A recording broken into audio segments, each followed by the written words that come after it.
Assalamu alaikum viewers. Here I am again. This is Professor Dr. Tahir Kamal. I am consultant dermatologist and reconstructive surgeon. Today I've come up with a very common and important topic. Most of the patients come up with this issue, which is acne scars. जिनको हम आम ज़बान में patient समझता है कि ये मेरे जो जल्द है उसके ऊपर गड्ढे हो गए हैं। और जब एक्नी क्रॉनिक हो या सीवियर एक्नी हो तो उसके ठीक होने के बाद ये स्कार जो है हमें फेस पे नज़र आते हैं। तो इनकी बुनियादी वजह ये है कि जब ये एक्नी के पिंपल्स होते हैं और ख़ास तौर पे जब सीवियर एक्नी हो और क्रॉनिक हो, काफ़ी अरसे से हो, तो फिर ये हमारे जो जो स्किन के नीचे जो कनेक्टिव टिश्यू है जिसके ऊपर हमारी स्किन रेस्ट करती है, या जो हार्ट टिश्यू है, वो डैमेज होता है और नेचुरली फिर उसके बाद चेहरे पर ये गड्ढे और स्कार्स बनते हैं। अच्छा, इसमें इम्पॉर्टेंट बात ये है कि कुछ लोग कंफ्यूज करते हैं कि एक्नी ठीक होने के बाद जो काले धब्बे पड़ते हैं या स्पॉट्स पड़ते हैं उनको भी वो स्कार्स कह रहे होते हैं। लेकिन जैसा मैंने क्लैरिफाई किया कि ये गड्ढे होते हैं, और जैसे कि आपके चिकन पॉक्स के बाद हो सकते हैं, या और कुछ वायरल इन्फेक्शंस हैं, हर्पीज़ है, तो उनके बाद भी ये इस तरह के स्कार्स हो सकते हैं। तो आज जो मेरा मेन डिस्कशन का जो टॉपिक है या जो फोकस है वो इस बात पे है कि हम इन गढ़ों को कैसे बेहतर कर सकते हैं। इसमें बहुत सी एडवांसमेंट है, और ये जो स्कार्स हैं, जो एक्नी स्कार्स हैं ख़ास तौर पे, ये डिफरेंट टाइप्स के होते हैं।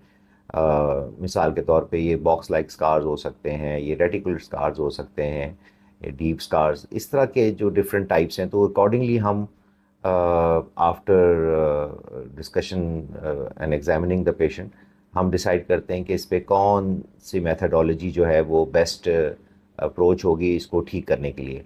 और ये बहुत हद तक बेहतर होते हैं, but there is no shortcut कि आप कहें कि जो एक मिसकॉन्सेप्ट है कि अक्सर पेशेंट डिमांड भी करते हैं या एक्सपेक्ट करते हैं कि कोई सीरम या कोई टॉपिकल एप्लीकेशन जो है वो इनको बेहतर कर सकती हैं। तो let me be very clear कि दिस इज़ नॉट पॉसिबल कि ये जो स्कार्स हैं ये कुछ अप्लाई करने से ठीक हो जाएं।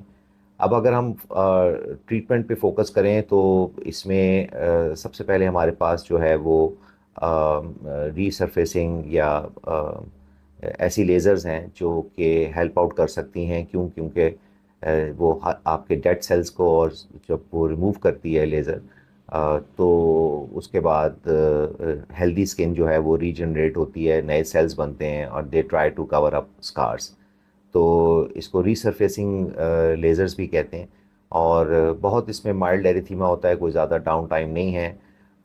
तो इसलिए ये जो ट्रीटमेंट्स हैं ये सेशन वाइज होते हैं, वंस इन अ मंथ और वंस इन 6 वीक्स टाइम। दूसरा जो है उसके साथ अगर हम कंबाइन करें चीज़ें तो रिजल्ट्स ऑब्वियसली और ज़्यादा बेहतर होते हैं। ऐसे ट्रीटमेंट ऑप्शन जिनको हम रीजनरेटिव मेडिसिन भी कह सकते हैं, जो कि कोलेजन स्टिमुलेट करते हैं। तो उसमें एक तो हमारे पास प्लेटलेट रिच प्लाज्मा थेरेपी, जिसको हम पीआरपी कहते हैं, या पीआरजीएफ, प्लेटलेट रिच ग्रोथ फैक्टर, उनको हम यूज़ कर सकते हैं एज एन एडजुवेंट। जो हम साथ अगर लेज़र्स के साथ कंबाइन करें तो रिजल्ट्स आर इवन बेटर, और दे आर क्विकर और less chances of any pigmentation. फिर तीसरी बात, हमारे पास स्टेम सेल्स या रीजनरेटिव जिस तरह एक्सोसोम्स हैं, तो they also play vital role. अगर हम इनको कंबाइन कर दें साथ तो जो है इन्हांसमेंट ऑफ एक्नी स्कार्स हो सकती है। कुछ एक्नी स्कार्स के लिए हम जो है लो जी प्राइम या स्पेशली डिज़ाइन फिलर्स यूज़ करते हैं टू इन्हांस और टू इम्प्रूव एक्नी स्कार्स। इसके बाद ऑप्शंस हमारे पास आती है पॉलीपेप्टाइड्स, जो अमाइनो एसिड्स हैं, वो भी लॉन्ग टर्म कोलेजन स्टिमुलेट करते हैं और स्कार रिपेयर में हेल्प करते हैं। तो ये जिस तरह पॉलीपेप्टाइड्स हैं, या आप रिसेंटली जो है वो we are also familiarized with enzymes therapy. वो भी एक लिक्विड की तरह है, या जिस तरह सीरम्स होते हैं, बट वो हमें बीनीथ द स्किन स्कार्स के अंदर इंजेक्ट करना पड़ता है। तो उनसे भी we can really improve these acne scars along with pigmentation. तो ये मैंने एक छोटा सा आपको एक समरी बताई है कि आपके जहन में हो कि एक्नी स्कार्स को किस तरह से हम इम्प्रूव कर सकते हैं। और I honestly tell you they are quite significantly improved. हाँ, ये ज़रूर है कि जिसके ज़्यादा डीपर स्कार्स हैं उसको नंबर ऑफ सेशंस की ज़्यादा ज़रूरत पड़ सकती है. एवरेज हमें 4 to 6 सेशंस रिक्वायर्ड होते हैं एवरी 1 month, जैसा मैंने कहा, या every 6 weeks. So I hope I've tried to briefly given you an idea or concept about scars treatment.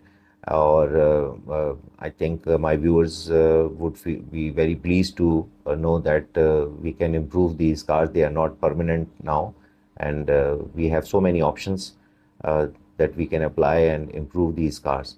So see you in the next vlog with some important issue regarding dermatology, skin diseases, and aesthetics.